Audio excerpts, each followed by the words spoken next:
5, and it's the 2:30 hour, and our special guest today is Mr. Ed Bruntz, my neighbor and friend from the Beebe Draw area, which is south of LaSalle, which is also south of Greeley. So it's about, to place where he lives and where he grew up, it's about 10 miles south of Greeley, in the heart of Weld County, heart of the farming area of Weld County.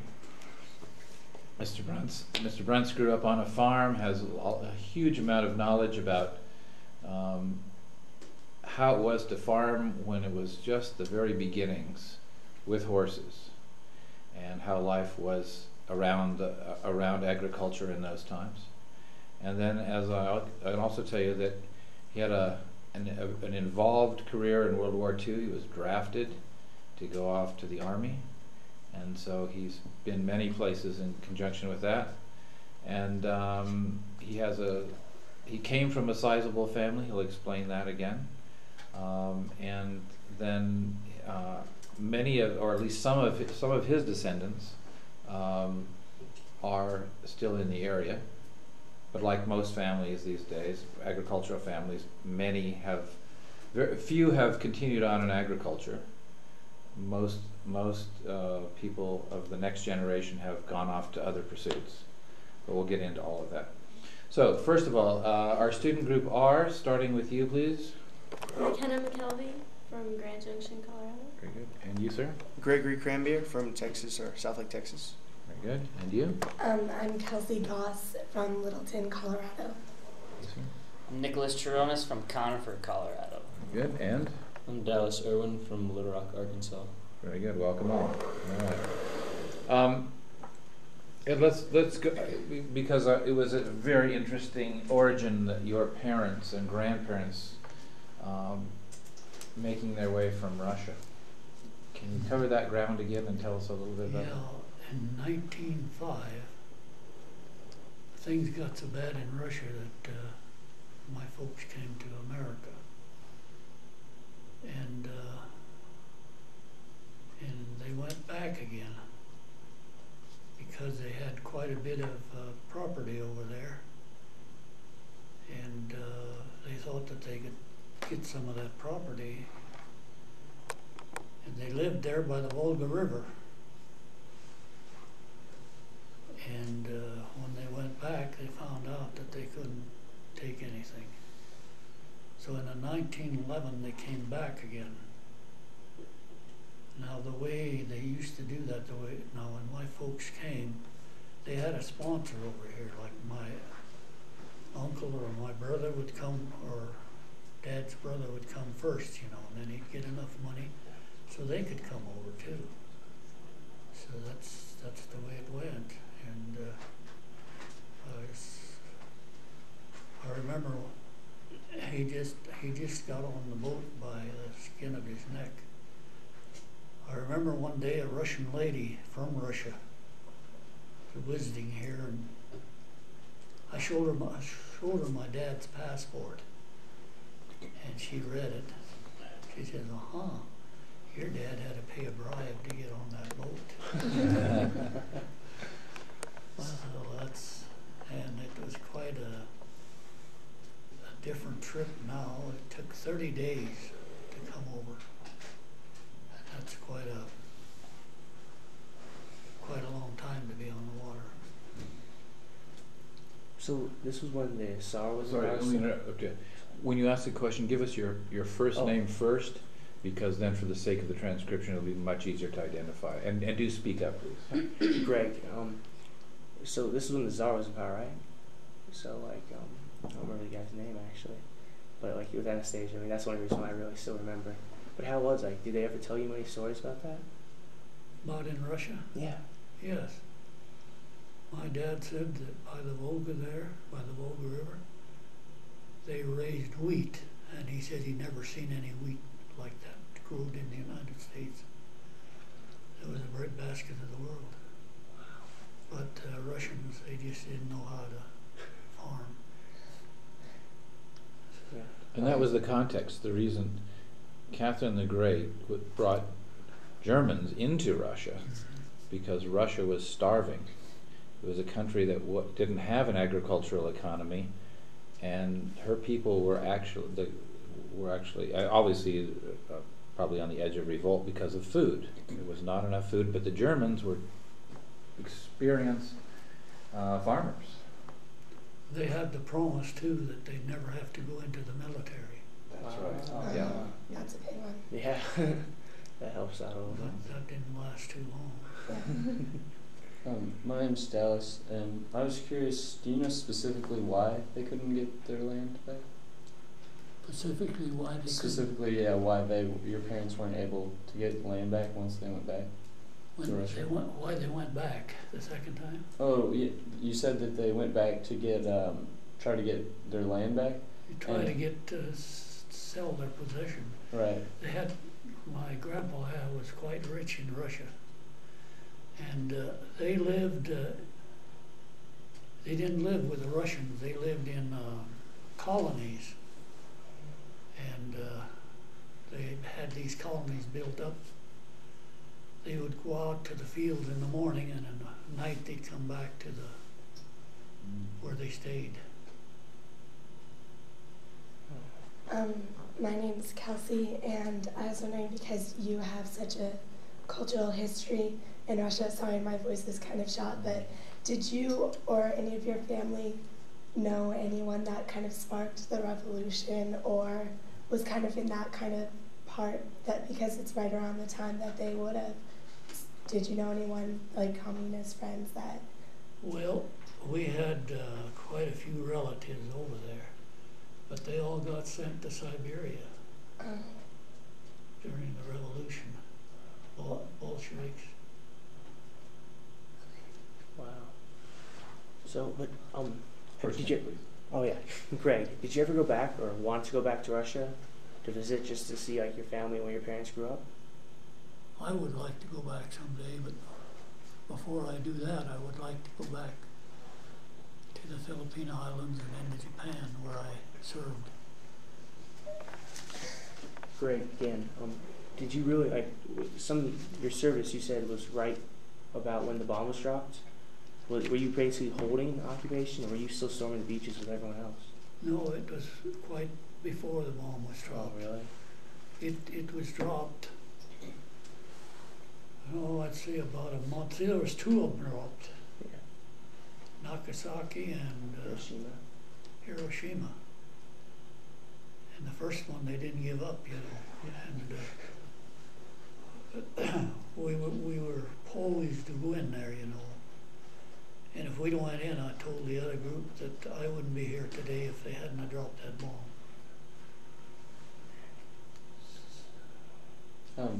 Dallas, I'll speak up just a bit. where specifically did you serve in the Philippines? Well, I went to all the islands, Manila, Leyte, and Mindanao. I'll tell you a little joke about Mindanao. We rendezvoused at Mindanao, waiting for other ships to come in. And they say that the water is 7 miles deep there. And we didn't know that. So we all got out swimming, swimming in the water. Pretty soon over the loudspeaker, just, hey, do you guys know you're swimming in 7 mile deep water? You should have seen us paddle for that ship. Wow. Nicholas, so you were drafted into the Army? Yes. What was your initial reaction or something when you were drafted? Well, I think I could have got a draft exemption because there was 3 of us boys, and I was the only one that was married, and I started farming. And when they asked my dad, which one of the boys do you want to keep home? He says, none of them. If you're going to take one, take them all. And that's what they done. Did any, Kelsey, did any of your brothers die in the war? No. But Helen my wife had 5 brothers over there when they invaded Germany, and they all came home. That's great. Oh, they can tell you some horrible stories about how those Germans just cut people right got in too, you know, those soldiers. So we were fortunate on both sides. McKenna, are you still in touch with some of your comrades and people that you fought with and everything? Yes. Yeah. There's only 3 of us left. Really? And there's 2 of them in North Dakota we went to see about 2 years ago. And I told the other group that I went home a month before they did. They had to stay and help clean up the bomb, you know. And one of them now has lung cancer. He's lost one lung. And one of them has prostate cancer. So I thought I was real lucky there. Great. That was because of the radiation of the bomb, right? Yes. So you went to the site of which bomb? Where were you? Hiroshima. To Hiroshima. We could walk up there from the camp. From where you were camped. Yeah. You were camped in buildings or camped We in? were camped in, well, when we first got there from the islands, we had to stay in pup tents, you know. And it's quite a change to come out of where it's 70, 80 degrees and where it's snow, you know. And it was cold. We had to sleep with our clothes on and everything we could put on us. Greg, I heard the destruction was like amazing on the scale, like anything anyone had ever seen. My grandpa got there late, but he said when he was there when they were trying to rebuild, he said he's never seen anything like that. Oh, I have pictures of it. It devastated the tower, the whole town. It just looked like rubble. And the great big iron girders, they were bent over like a weed, you know. So it must have been a terrific heat. And you talked before. Was it possible the way the military had? Was it cordoned off in any way, or was it no? When I went up, they says, "Don't go up there. Don't walk around. They'll burn your shoes off." Well, you know, young GIs. We went up and we walked all around. And I was talking to a doctor the other day. He said, "Well, you might have some radiation in you yet." Oh yeah, I said, "It don't make any difference now." Nicholas, what was your reaction when you went up there? Like your first thoughts and whatnot when you actually saw the destruction or saw what had happened? My first impression was, I hope I never have some of these. At that time, I would say the town was about as big as Greeley. And it was just from all 4 sides, it was devastated. And I think that was the first one, I can't remember. But see, on the first one, they didn't give up. And the second one, they gave up. Kelsey, did you interact with any of the natives from Japan, and what was their reaction, if you did, from the whole destruction? Not soldiers, really, but mothers and, brothers and stuff. Well, I suppose they had their thoughts all right, but they didn't say anything about it. When we first went in, we didn't see nobody on the streets. But we seen the little kids looking around the corner at us, you know. And then we went to our quarters, and we had our little pup tents we had to set up. And while they were unloading the kitchen, I don't know what happened, but it went down to the bottom of the sea. So we had to eat rations, for a couple of days. Dallas, how long were you stationed in Japan? I was stationed in Japan, I think, a year. Okay. It's quite a different culture than us. And I think, you see, MacArthur, he kind of was made the government there. And whatever he done good. because you could walk down the street and you could hear them, women and men huddled on this corner, you know, and all they said, Macassa, Macassa, Macassa this, Macassa that. They liked him. See, you see, he didn't told you or whatever his name is, he just put him under house arrest. And that's what helped a lot. Greg, I heard a lot of the Army helped rebuild, like tried to help build houses and get food shelters and stuff. Were you there when you were actually trying to rebuild Japan? No, I wasn't there when they done that. But we went on the way to the where they dropped the atomic bomb. You heard about Cohen Kelly. That ship was sitting about 100 feet off of where you walked the pavement, and he had dive bombed into that ship and sunk it, and it was still halfway out. Can you start that over? Because I don't know that story. What happened? It was a ship Yeah, called what? I don't know what the It was a ship, yeah. the fellow that sunk it, his name was Cohen Kelly. He was in an airplane, Uh-huh. and he took his airplane and just drove it right into the smokestack. And there's where the ship is today. I don't think it's there today, Yeah. but that's where it was. So it's kind of, Kelsey, so he kind of kamikaze. It was he Japanese, because I know that the Japanese soldiers, when they knew they were going to lose or something, they would take their airplanes and commit suicide basically and dive and try and take off as many people as they could. Was that kind of the thing that he was doing? Yes. And as they were the pilots, what do you call it? Kamikaze. They bombed Pearl Harbor, and they didn't care whether they were shot down or what. Greg, when you came back from the war, was it hard to rebuild your life? Get start louder. Oh, Greg, was it hard for you to start farming again after you've been serving in a war with your friends? I mean, it's a different lifestyle, isn't it? No, I was so anxious to get back. McKenna, when you were in the Army, didn't you say before that you had a wife Yes, by then? Did you have kids too? yes, we had. How did that work out when you were away? How were they supported? Well, she got a pension from the Army, Oh, okay. and I got a whole sum of $21 a month.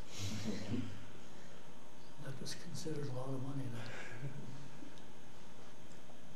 How many kids, Kelsey, how many kids did you have when you went into the Army, and how many kids total did you have in your lifetime? Well, we had two while I was in the Army, and we had one when I went in, and then I come home for furlough, and we had our little girl. And I told the other group that I got a telegram from the Japanese Imperial, whatever you want to call him, told you, and it was 30 days late. Said that I had a little girl.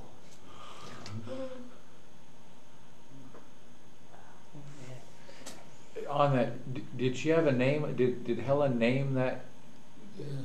She did. So you didn't have anything to do about the name. It was all done by the time it got to you. Yeah. Yeah, she called her Celestine, Sally for short. Right. So, Greg, did you use any of the same farming techniques your dad did? I mean, I don't know what you grew up here. If you grew wheat or if you did beets or what. When you were farming, You have to be louder, please. when you were farming, when you came back from the war, what'd you start to farm? Yes. I was farming, but it just started before I went into the war. I was farming about a year. And then when I went to come back, I went and bought equipment, and I bought that place I was on. Nicholas, what was the main thing that you guys were farming there? What type of crop? Well, corn and alfalfa, a lot of dairies. In them days, everybody had a little dairy.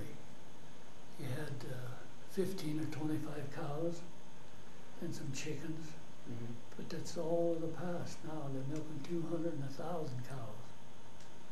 So see how that's changed. Yeah.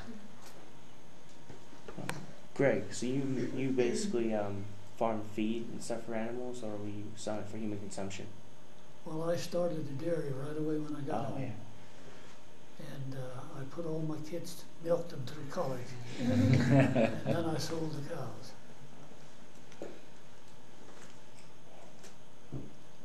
Dallas. So how fast did farming and agriculture change after you got back from the war? Did it change rapidly, or was it kind of gradual? No, it changed not too rapidly. I bought a tractor when I got home. And you know, when I was in the Army, the tractors were rationed. You had to put your name in for them. And before I went in, I had horses. And, you know, you got to stop at dinner time and put the horses in the barn and feed them. Then at night, you got to put them in and unharness them. With a tractor, you just keep going. Greg, so was it like a real big change in productivity once you get like a tractor and a bunch of more tools? No, not for me. I was glad to get the tractor. Yeah. Wow. Greg, again, did your parents get the tractor and stuff when you got at the war? Were they able to get one? They got one. I think Steve can remember the first tractor my dad got was on steel, no rubber. Wow. And that went through the yard and it tore your yard up, you know. And my dad said, no more of this. Either we get rubber or we get rid of the tractor. So he got some rubber. Nicholas, so were you able to produce more crops when you guys got the tractor than when you were just using the horses and such? Oh, we could farm more ground. So it kind of made farming maybe not easy, but easier in a sense. Mm-hmm. Yes, and then we got the hay balers. We used to stack all the hay by hand, put it on a wagon, a team, take it in and unload it and stack it. And when we got the hay loaders, that was really nice. You didn't have to lift any more bales. But that's my trouble today. Too many bales and too many rubber boots. Dallas, did your children go into farming also, or did they go off and do other things? No, my oldest son went to Green Bay. He had his teacher certificate from the college here. And I think he dairied a year or two, and then he went to teaching, and he taught there until he retired. And then he went into farming, truck farming. Greg, did you ever have any like side jobs? Because like sometimes when you farm like during the summer and the spring, and then you stop and you do like another job for the winter. The only side job I had is when we started. We started with 8 cows. We milked them by hand, and I got a job at the potato dock here in Greeley, lifting up the 100-pound potatoes, put them up. And I had to get used to that first. And at that time, people were standing in line for a job.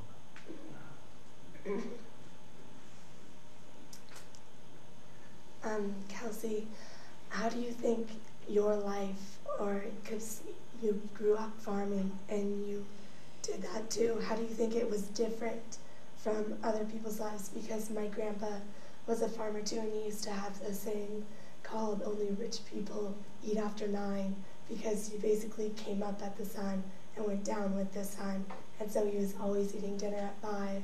Do you think your life was much different from other people who don't farm, or? I don't think so. You don't think so? We got up in the morning at 5. Well, when I was milking, I had to get up at 4. Yeah. And there was one time they changed the truck route, and the truck came at midnight, and I had to get up at midnight. And sometimes, when it was snowy, I had to pull him up with a tractor up to the tank.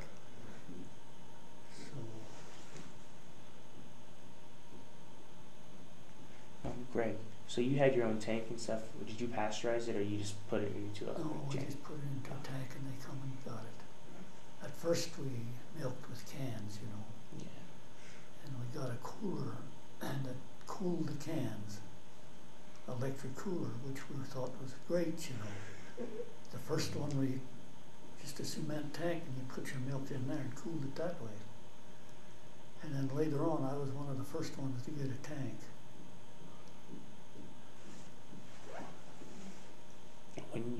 Greg, when you were growing up with your parents, did you have to was there like any real hardships when you came over here? Was it just like farming and living with your parents?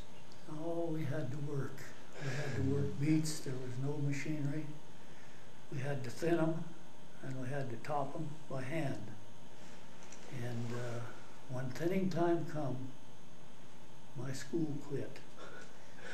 And then in the fall, when we started topping, I had to stay out again.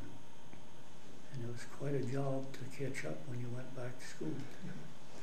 Kelsey, because of your farming activities, how far did you go in school? Did you get GE? Did you finish high school all the way or not? Oh, I wanted to so bad, but my dad didn't let me. That's why I made a promise to myself that my kids would all get a college education. Dallas, so you and your brothers helped farm with your parents before the war, right? What did your parents do when all three of you went to the war, as far as farm help? Well, when we went, my dad sold out and bought a house in Greeley and moved to Greeley. And he rented the farm till we got back. Nicholas, so you're saying that your school got out for various times during the farming No, season? the school didn't get out. Or you had to drop out for various Yeah. times during the farming season. So you would was the I don't know the normal culture or the normal was based around agriculture, and Yes, things kind everybody- of stopped and started with the agriculture. Mhm. Greg, one of the big things my dad always told me about when he was a kid was the fair.